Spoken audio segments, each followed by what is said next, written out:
হচ্ছেন সানি মৃধা। সানি, সকাল থেকে আমরা দেখতে পেয়েছি বিএনপি এবং জামায়াতের প্রার্থী যারা রয়েছেন তারা কিন্তু বিভিন্ন ধরনের প্রচারণা চালাচ্ছেন। আপনার কাছে কি তথ্য রয়েছে? প্রথম দিনের প্রচারণার খবর আপনার কাছে জানতে চাই।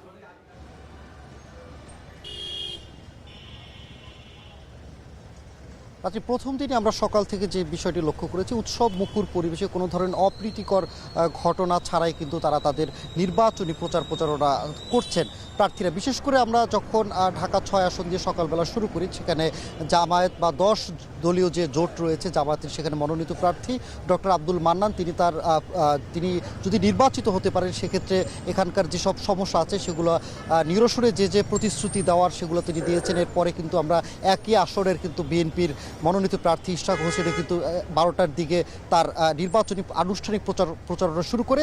তারও কিছু অভিযোগ ছিল, তবে অভিযোগের ভিত্তিতেও কিন্তু তার যে কিছু প্রতিশ্রুতিও ছিল, কিন্তু ওই আসনে যদি তিনি নির্বাচিত হতে পারে সেক্ষেত্রে যেসব সমস্যা আসলে অভিযোগ করছেন ভোটাররা, সেসব সমস্যার সমাধানে তিনি কাজ করবেন বলে প্রতিশ্রুতি তিনি দিয়েছেন। এর বাইরেও কিন্তু আমরা বিভিন্ন কয়েকটি জায়গায় গিয়েছি, ঢাকা 5 আসনে গিয়েছি, ঢাকা 7 আসনে গিয়েছি এবং বেশ সব জায়গায় কিন্তু নিরবিচ্ছিন্নভাবে প্রার্থীরা তাদের প্রচারণা করেছে। তবে কিছু জায়গা আমরা দেখেছি নির্বাচনী আচরণবিধিও ভঙ্গ হয়েছে। সেক্ষেত্রে কিন্তু আমরা শেষ মুহূর্তে ঢাকা জেলা প্রশাসন রিটার্নিং অফিসের কার্যালয় থেকে মোবাইল কোর্ট পরিচালনা করতে দেখেছি। তবে কোনো প্রার্থীর বিরুদ্ধে এখন পর্যন্ত কোনো অভিযোগ বা কোনো জরিমানা করতে আমরা দেখিনি। তবে কিছু প্রার্থী তারা নির্বাচনের বিধিমালা ভেঙেছে, অর্থাৎ যেসব বিধিমালায় বলা হয়েছিল জনদুর্ভোগ না করে পথসভা করতে, সেসব জায়গায় কিছু জায়গায় জনদুর্ভোগ হতে আমরা দেখেছি।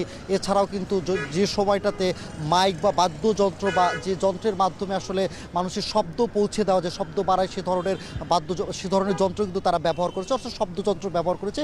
এর বাইরেও কোনো ধরনের অপ্রীতিকর ঘটনা ছাড়াই কিন্তু তারা তাদের প্রচারণা কার্যক্রম তারা পরিচালনা করেছে। তবে কিছু জায়গায় একে অপরের বিরুদ্ধে তারা অভিযোগও তুলেছেন, সেসব অভিযোগও কিন্তু তারা জানিয়েছেন। এইসব বিষয়ে কিন্তু রিটার্নিং কর্মকর্তা বা নির্বাচন কমিশনে যারা আছেন তাদের সংশ্লিষ্টদের নজর দেওয়ার তাগিদ দিয়েছেন। এর বাইরে কিন্তু এখন পর্যন্ত আইন শৃঙ্খলা রক্ষাকারী বাহিনী নিয়ে বা বিভিন্ন সময় বর্তমান নির্বাচন কমিশনের নিয়ে বেশ কিছু জিনিস নিয়েও কিন্তু তারা অভিযোগ করেছেন। বিশেষ করে ঢাকা 5 থেকে শুরু করে 6-7 আসনের নির্বাচনী প্রার্থীরা বলেছেন এখন পর্যন্ত লেভেল প্লেইং ফিল্ড নিশ্চিত আছে, তবে কোনো ধরনের অপ্রীতিকর ঘটনা যাতে না ঘটে সে বিষয়ে কিন্তু আইন শৃঙ্খলা রক্ষাকারী বাহিনীকে সোচ্চার হওয়ার আহ্বান জানিয়েছে। তো রাত্রি এই ছিল পুরান ঢাকা থেকে আমার কাছে নির্বাচনী প্রচারণার সবশেষ খবর। সকাল থেকে